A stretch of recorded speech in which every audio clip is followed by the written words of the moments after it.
കർത്താവിൻ്റെ അതിപരിശുദ്ധ നാമം വാഴ്ത്തപ്പെടുമാറാകട്ടെ. ദൈവവചനത്തിലേക്ക് നമുക്ക് പ്രവേശിക്കാം. സ്തോത്രം. നാം ചിന്തിച്ചുകൊണ്ടിരിക്കുന്ന വിഷയം ദൈവത്തിൻ്റെ ഇതര നാമങ്ങൾ എന്നുള്ളതാണ്. രണ്ട് പേരുകൾ നമ്മൾ ചിന്തിച്ചു: യഹോവ ഇരേ, യഹോവ നിസി. ഈ പഴയ നിയമത്തിൽ എബ്രായ നാമങ്ങളാണ് ദൈവത്തിന് വേദപുസ്തകത്തിൽ കൊടുത്തിരിക്കുന്നത്.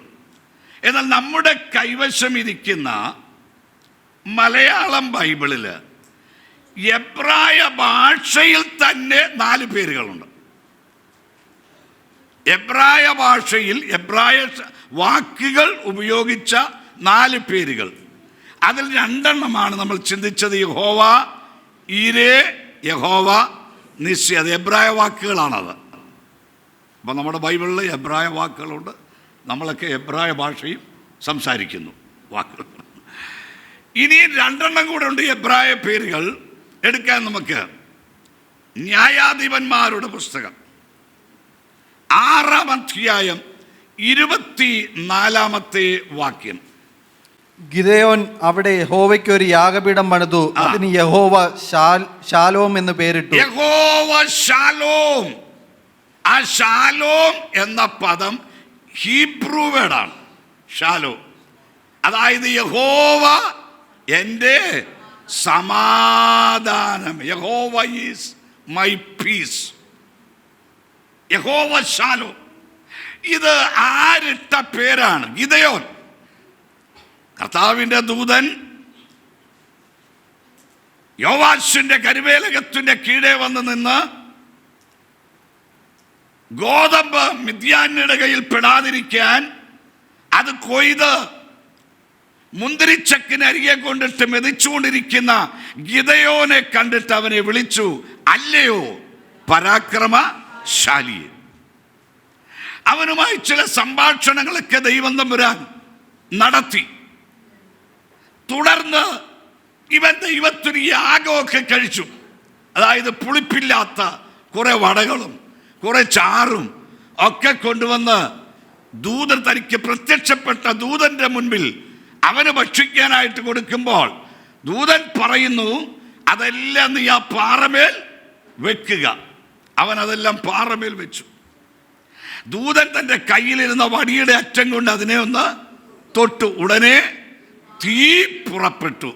ആ തീയുടെ ആ പുകയിൽ ദൂതൻ അപ്രത്യക്ഷനായി. ഗിദെയോൻ നെടുമ്പാട് വീടുകളെന്ന് നിലവിളിക്കുക: അയ്യോ, ഞാൻ യഹോവയായ ദൈവത്തെ കണ്ടുപോയല്ലോ, ഞാൻ മരിച്ചു പോകും എന്ന് പറഞ്ഞവൻ നിലവിളിക്കുന്നു. ദൈവം അവനോട് സംസാരിച്ചു: ഇല്ല ഗിദെയോനെ, എനിക്ക് നിന്നെ ഉപയോഗിപ്പാനായിട്ടുണ്ട്. നിന്നിൽ കൂടി മിദ്യാന്യരുടെ മേൽ ഞാൻ എൻ്റെ ജനത്തിന് വലിയ ജയം നൽകുന്ന ദൈവമാണ്. ഉടനെ ഗിദെയോൻ ആ ദേശത്ത് ഒരു യാഗപീഠം പണിതു. അതിന് ഗിദെയോൻ ഇട്ട പേരാണ് യഹോവ ശാലോം. ശ്രദ്ധിച്ചേ, സമാധാനമില്ലാത്ത ദേശത്ത് സമാധാനം ഉണ്ടായിരുന്ന ഇവന് ഗോതമ്പ് കൊയ്ത് മുന്തിരിച്ചക്കിനരികെ കൊണ്ടിട്ട് മെതിക്കേണ്ട കാര്യമില്ലായിരുന്നു. സമാധാനം നഷ്ടപ്പെട്ട സ്ഥാനത്ത് ദൈവമെന്റെ സമാധാനമെന്ന് പറഞ്ഞുകൊണ്ട് ഗിദെയോൻ ഒരു യാഗപീഠം പണിയുകയാണ്. പ്രിയ ദൈവമക്കളെ, നമ്മുടെ ജീവിതത്തിൽ നഷ്ടപ്പെടുന്ന സമാധാനത്തെ സ്വർഗത്തിലെ ദൈവം തമ്പുരാൻ മടക്കി തരുന്നവനാണ്. ലോകം എത്ര സമാധാനത്തെ കെടുത്തിക്കൊണ്ട്, പിശാച് എത്ര സമാധാനത്തെ നഷ്ടപ്പെടുത്തിക്കൊണ്ട് പൊരുതിയാലും നാം സേവിക്കുന്ന ദൈവവും നമുക്ക് സമാധാന ദാതാവാണ്. സ്വതന്ത്രം. അതുകൊണ്ടാണ് വയോധികനായ ശിമ്യോൻ ദൈവത്തിൻ്റെ ആലോചന പ്രകാരം ദേവാലയത്തിലേക്ക് ഓടിച്ചെന്നു. ദൈവാത്മാവ് അവനോട് പറഞ്ഞു: ശിമ്യോനെ, നീ വർഷങ്ങളായി കാണാൻ കൊതിച്ചിരിക്കുന്ന ഇസ്രായേലിന്റെ ആശ്വാസദായകൻ ആലയത്തിൽ വന്നിട്ടുണ്ട്. ഇവൻ ഓടി ആലയത്തിലെത്തി, യെരൂശലേം ദേവാലയത്തിലെത്തി. അവന്റെ കണ്ണുകൾ പരതി. എവിടെ എവിടെ ഇസ്രായേലിന്റെ ആശ്വാസദായകൻ എവിടെ? ഒത്തിരി കുടുംബങ്ങൾ അവിടെ വന്നിട്ടുണ്ട്, കുഞ്ഞുങ്ങളുമായി വന്നിട്ടുണ്ട്. കുഞ്ഞുങ്ങളുടെ പേരിൽ യാഗം കഴിക്കാനായിട്ട് ആട്ടുകൊറ്റന്മാരുമായി കാളകളുമായി യാഗത്തിന് പല മാതാപിതാക്കൾ അവിടെ വന്നിട്ടുണ്ട്.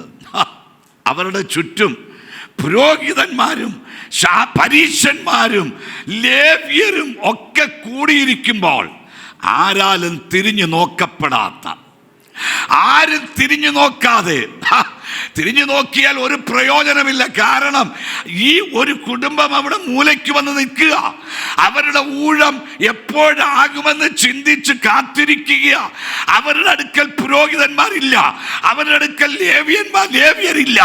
കാര്യം മറ്റൊന്നുമല്ല, അവരുടെ പോക്കറ്റ് വീർത്തിട്ടില്ല.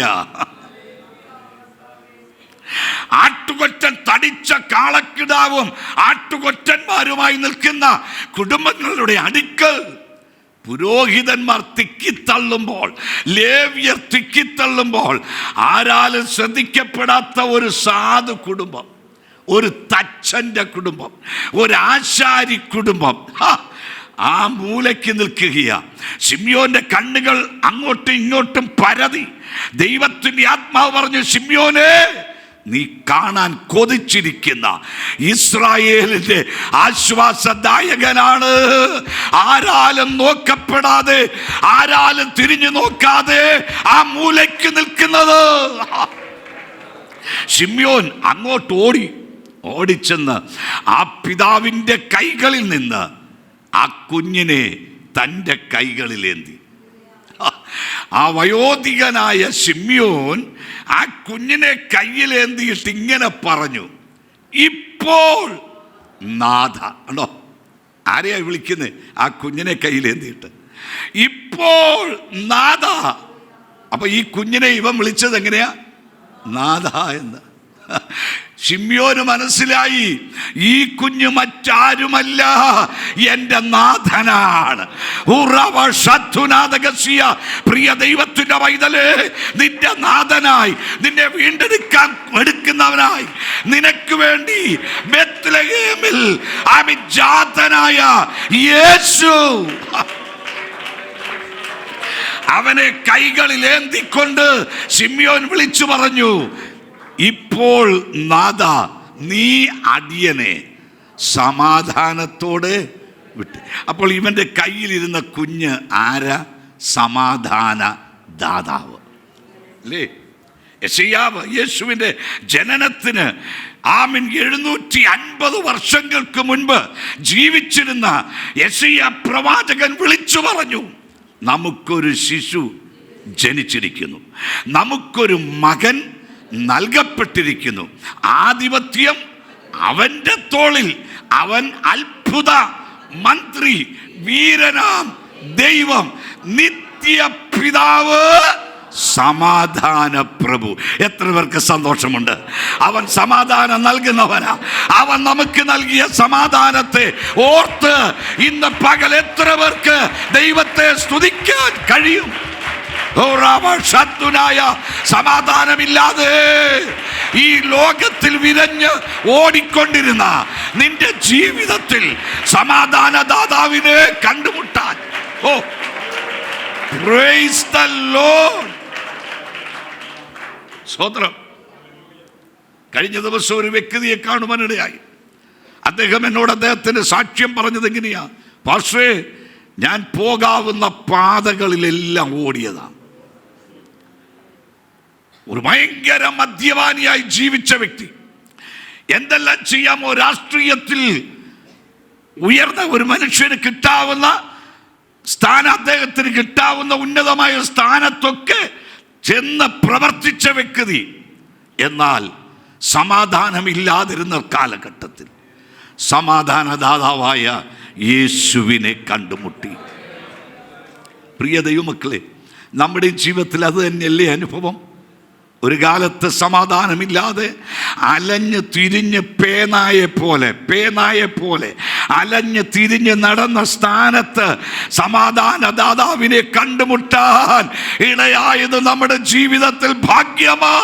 കരങ്ങൾ ഉയർത്തി ദൈവത്തെ സ്തുതിക്കാം. ഇവനാരാ?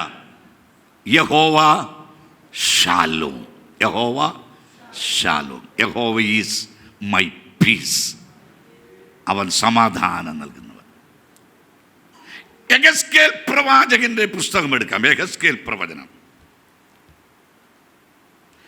48-ാം അധ്യായം അവസാനത്തെ വാക്യം, 35-ാമത്തെ വാക്യം.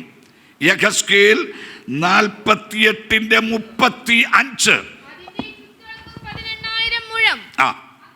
നഗരത്തിന് യഹോവ ശമ്മ, യഹോവ അവിടെ എന്ന് പേരാകും. യഹോവ ശമ്മ, യഹോവ ഇതാ അവിടെ എന്ന് പേരാകും ആ സ്ഥലത്തിന്. അത് യഹോവ ശമ്മ, അത് എബ്രായ വാക്കാണ്. ഷമ്മ മലയാളം വാക്കല്ല, ഹീബ്രു വേർഡാണത്. യഹോവ ഷമ്മ, അർത്ഥം എന്നതാ? യഹോവ. ഈ അധ്യായം എന്ന് പറയുന്നത് യെഹെസ്കേൽ പ്രവചനത്തിൻ്റെ ഒടുവിലത്തെ അധ്യായങ്ങൾ എന്ന് പറയുമ്പോൾ സഹസ്രാബ്ദ വാഴ്ചയിൽ നടക്കുന്ന കാര്യങ്ങളാണ്. സഹസ്രാബ്ദ വാഴ്ചയിൽ 1000 ആണ്ട് വാഴ്ച, അങ്ങനെ ഒരു കാലഘട്ടം നമുക്കുണ്ട്. 1000 ആണ്ട് വാഴ്ച. വെളിപ്പാട് പുസ്തകം 20-ാമത്തെ അധ്യായം പഠിച്ചാൽ 1000 വർഷങ്ങൾ നാം ദൈവത്തോട് കൂടെ ഈ ഭൂമിയിൽ വാഴുന്ന സമയമുണ്ട്. എങ്ങനെ? നമ്മുടെ കർത്താവായ യേശുക്രിസ്തു രാജാധിരാജാവായി ഒരു കാലത്ത് അവൻ തലയിൽ മുൾക്കിരീടം അണിഞ്ഞ് യെരൂശലേമിന്റെ വീതിയിൽ കൂടി നടന്ന് തലയോടിടമെന്നർത്ഥമുള്ള ഗോൽഗോഥ മലമുകൾ വരെ ചെന്നെങ്കിൽ ഇതാ അവന് വേണ്ടി അവനെ ഇറക്കി വിട്ട ആ വാതിൽ അടഞ്ഞു കിടക്കുകയാ. ആ വാതിൽ തുറക്കുന്ന ഒരു സമയമുണ്ട്. അവൻ രാജാധി രാജാവായി വെളിപ്പെടുമ്പോൾ. അതുകൊണ്ടാണ് 24-ാം സങ്കീർത്തനത്തിൽ നമ്മൾ വായിക്കുന്നുണ്ട്, വാതിലുകളെ നിങ്ങളുടെ തലകളെ ഉയർത്തുവീൻ, പണ്ടേയുള്ള കതകുകളെ ഉയർന്നിരിപ്പീൻ. എന്താ? മഹത്വത്തിന്റെ രാജാവ്. Praise the Lord. മഹത്വത്തിന്റെ രാജാവ് ആര്?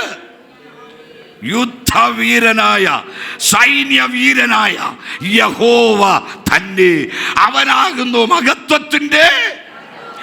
അവൻ പ്രവേശിക്കത്തക്കവണ്ണം ഈ അടയപ്പെട്ട വാതിൽ തുറക്കും. നമ്മൾ സാധാരണ ഈ സങ്കീർത്തനം ഈ വീട് പ്രതിഷ്ഠാ സമയത്ത് വീടിൻ്റെ വാതിൽ തുറക്കുന്ന സമയത്തൊക്കെ വായിക്കുന്ന സങ്കീർത്തനമായത്. വാതിലുകളെയും നിങ്ങളുടെ തലകളെ ഉയർത്തി പണ്ടേയുള്ള കഥകളെ ഉയർന്നിരിപ്പരുന്നൊക്കെ പറഞ്ഞ് ആ വീടിൻ്റെ വാതിലൊക്കെ തുറന്നകത്ത് പ്രാർത്ഥിച്ചൊക്കെ നമ്മൾ കയറാറുണ്ട്. പക്ഷേ ഇത് യഥാർത്ഥത്തിൽ എപ്പോൾ സംഭവിക്കുന്ന കാര്യം എന്നറിയോ? കർത്താവിൻ്റെ വരവെങ്കിൽ. രഹസ്യവരവിലല്ല, പരസ്യവരവിൽ. ഇന്ന് ഈ വാതിൽ അടയപ്പെട്ട് കിടക്കുക. അതിൻ്റെ അടുത്ത സ്ഥലമെന്ന് പറയുന്നത് തുർക്കികളുടെ കയ്യിലാണ്. തുർക്കി. ഈ വാതിൽ തുറക്കപ്പെടാതിരിപ്പാൻ വാതിലിൻ്റെ അപ്പുറത്തായിട്ട് മുഴുവനും സെമിത്തേരി കൊണ്ട് നിറച്ചിരിക്കുക, ശവങ്ങളെ കൊണ്ടുവന്ന് നിറച്ചിരിക്കുക. ഈ വാതിൽ തുറക്കാതിരിക്കാൻ. എന്നാൽ ഓർക്കുക, വാതിൽ തുറക്കപ്പെടും. ഏത് വാതിലിൽ കൂടി നമ്മുടെ അരുമനാഥൻ കുരിശും ചുമന്നുകൊണ്ട് ഇറങ്ങി തലയോടിടമെന്നർത്ഥമുള്ള ഗോൽഗോഥ മലമുകളിലേക്ക് നടന്ന് പോയോ, ആ വാതിലിൽ കൂടി അവൻ അകത്ത് കയറും. പ്രിയ ദൈവത്തിന്റെ പൈതലേ, നിന്റെ മുമ്പിൽ അടയപ്പെട്ട വാതിലുകൾ എന്റെ ദൈവം തമ്പുരാൻ തുറക്കും. നിന്റെ തലമുറയുടെ മുൻപിൽ അടഞ്ഞ വാതിലുകൾ അവൻ തുറക്കും. യെസ്, നിന്റെ കുടുംബത്തിന് വേണ്ടി അടഞ്ഞ വാതിലുകൾ ദൈവം തുറക്കും. ആമേൻ. അടയപ്പെട്ട വാതിലുകൾ നിനക്ക് വേണ്ടി അവൻ തുറക്കുന്നവനാ. സ്തോത്രം. അവൻ രാജാധി രാജാവായി അനേക രാജമുടികൾ ധരിച്ചുകൊണ്ട്, മുൾമുടി ചൂടിപ്പോയവൻ അനേക രാജമുടികൾ ധരിച്ചുകൊണ്ട് ഈ വാതിലിൽ കൂടി അവനകത്ത് കയറും. ആ സംഭവമാണ് സഹസ്രാബ്ദ വാഴ്ചയിൽ. അത് കഴിഞ്ഞ 1000 ആണ്ട് വാഴ്ച, സഹസ്രാബ്ദ വാഴ്ചയാണ്. ആ സഹസ്രാബ്ദ വാഴ്ചയിൽ നടക്കുന്ന കാര്യം അവിടെ എഴുതിയിരിക്കുന്നത്. അത് ഈ 47-ാം അധ്യായം എടുത്താൽ അവിടെ നമ്മൾ കാണുന്നുണ്ട്, ആലയത്തിൻ്റെ ഉമ്മരപ്പടിയുടെ കീഴെ നിന്ന് ഒരു ഉറവ പുറപ്പെട്ടു. ഒരു ഉറവ വെള്ളം പുറപ്പെട്ടു. അത് കിഴക്കോട്ടൊഴുകി അത് ഒഴുകി എവിടെ ചെന്ന് അരാബ കടലിൽ പോയി പതിച്ചു. അരാബ കടൽ എന്ന് പറഞ്ഞാൽ ചാവുകടൽ, ഡെഡ് സീ. ആ അരാബ കടലിലേക്ക് ഈ ആലയത്തിന് എപ്പോഴാ സഹസ്രാബ്ദ വാഴ്ചയിലെ കാര്യമായി എഴുതിയിരിക്കുന്നത്. അവിടെ നിന്ന് പുറപ്പെട്ട ആലയത്തിന്റെ ഉമ്മരപ്പടിക്ക് കീഴേ നിന്ന് പുറപ്പെട്ട വെള്ളം അരാബ കടലിൽ ചെന്ന് പതിക്കും. അവിടെ വായിക്കുന്നത് ജീവനില്ലാത്ത അരാബ കടൽ, ഡെഡ് സീ, ചാവുകടൽ, ഗന്ധകം കിടക്കുന്ന കടൽ. അവിടെ ഒരൊറ്റ ജീവജാലം ഇപ്പോൾ ഇല്ല. എന്നാൽ ഈ നദി, ആലയത്തിന്റെ ഉമ്മരപ്പടിക്ക് കീഴേ നിന്ന് പുറപ്പെടുന്ന വെള്ളം, ഈ ഒരു ജീവജാലം പോലും ഇല്ലാത്ത ഈ അരാബ കടലിൽ ചെന്ന് അത് പതിക്കുമ്പോൾ അവിടെ വായിക്കുന്നത് ചലിക്കുന്ന പ്രാണികൾ, ചലിക്കുന്ന പ്രാണികൾ ഒക്കെ ജീവിക്കും. ആമേൻ. Praise the Lord. തന്നെയുമല്ല, ഈ നദിയുടെ ഇരുകരകളിലും ഏൻഗതി മുതൽ എഗ്ലയും വരെ ആൾക്കാർ നിന്ന് മീൻ പിടിക്കുമെന്ന്. ഇതിനകത്ത് പല മത്സ്യങ്ങളുണ്ടെന്ന്. പ്രിയ ദൈവമക്കളെ, ഇത് ആത്മീകമായി ചിന്തിച്ചാൽ, ഭൗമികമായി ആക്ഷരികമായി നടക്കാൻ പോകുന്ന കാര്യം അത് 1000 ആണ്ട് വാഴ്ചയിൽ. എന്നാൽ ആത്മീകമായി ചിന്തിച്ചാൽ ഇന്ന് പകൽക്കാലം നമ്മുടെ മധ്യത്തിൽ ഒഴുകുന്ന ഒരാത്മനദിയുണ്ട്. ആമേൻ. ഒരാത്മനദിയുണ്ട്. ഈ നദി ചെല്ലുന്നിടത്തൊക്കെ ചലിക്കുന്ന പ്രാണികൾ ജീവിക്കും.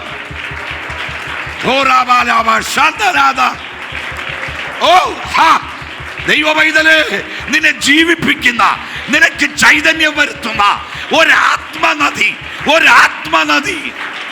ആമേൻ. Praise the Lord.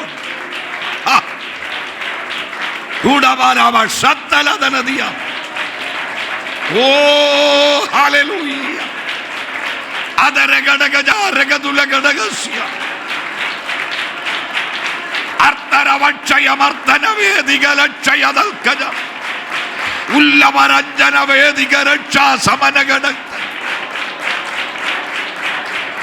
ജീസസ്. ഒരു നദിയുണ്ട്, അതിന്റെ തോടുകൾ ദൈവ നഗരത്തെ തന്നെ എന്ത് ചെയ്യുന്നു? സന്തോഷം. ഈ സഹസ്രാബ്ദ വാഴ്ചയിൽ അവിടെ പ്രസ്താവിച്ചിരിക്കുന്നു, ദൈവം അവിടെ ഉണ്ട്, അവൻ അവിടെ ഉണ്ട്. യഹോവ ഷമ്മ, ഹീ ഈസ് ദേർ. അവിടെ ഉണ്ടെന്ന്, നിന്നോടുകൂടെ അവൻ ഉണ്ടെന്ന്, നിന്റെ കുടുംബത്തിൽ അവൻ ഉണ്ടെന്ന്. ലോകാവസാനത്തോളം എല്ലാ നാളും ഞാൻ നിങ്ങളോട് കൂടെ ഉണ്ടെന്ന് അരുളി ചെയ്തവൻ ദൈവത്തിന്റെ പൈതലേ, ദൈവത്തിന്റെ ദാസനെ, ദൈവത്തിന്റെ ദാസിയെ, നിന്നോട് കൂടെ അവനുണ്ടെന്ന്. ദൈവം നമ്മോട് കൂടെ ഉണ്ടെന്ന്. യേശുവിന്റെ പേരിന്റെ അർത്ഥം തന്നെ എന്തുവാ? ദൈവം നമ്മോട് കൂടെ. ദൈവം നമ്മോട് കൂടെ എന്നർത്ഥമുള്ള ഇമ്മാനുവേൽ. അവൻ നമ്മോട് കൂടെ ഉണ്ടെന്ന് എത്ര പേർക്ക് ഉറപ്പുണ്ട്? എൻ്റെ ദൈവം എന്നോട് കൂടെയുണ്ട് എന്ന് ഉറപ്പുള്ളവർ നന്നായിട്ടൊരു സ്വോത്രം പറ. കൈകളെ തട്ടി ദൈവത്തെ സ്തുതിക്കുക. ഹല്ലേലൂയ. ഓ റെമസായ ദുഡാല. ആമേൻ.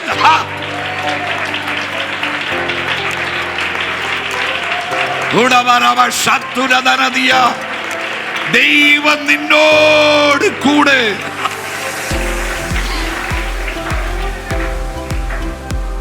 ഞാൻ വാക്കുകൾ ഇവിടെ അവസാനിപ്പിക്കാൻ. ബാക്കി പേരുകൾ അടുത്ത ആഴ്ച മുതൽ നമുക്ക് വീണ്ടും ചിന്തിക്കാം. 4 പേരുകൾ, എബ്രായ പേരുകൾ നമ്മൾ ചിന്തിച്ചു. യഹോവ ഇറേ, യഹോവ നിസി, യഹോവ ഷാലോ, യഹോവ ഷമ്മ. സമാധാനത്തോടെ പിരിയാം. ദൈവം നിങ്ങളെല്ലാവരെയും അനുഗ്രഹിക്കുമാറാകട്ടെ. God bless you.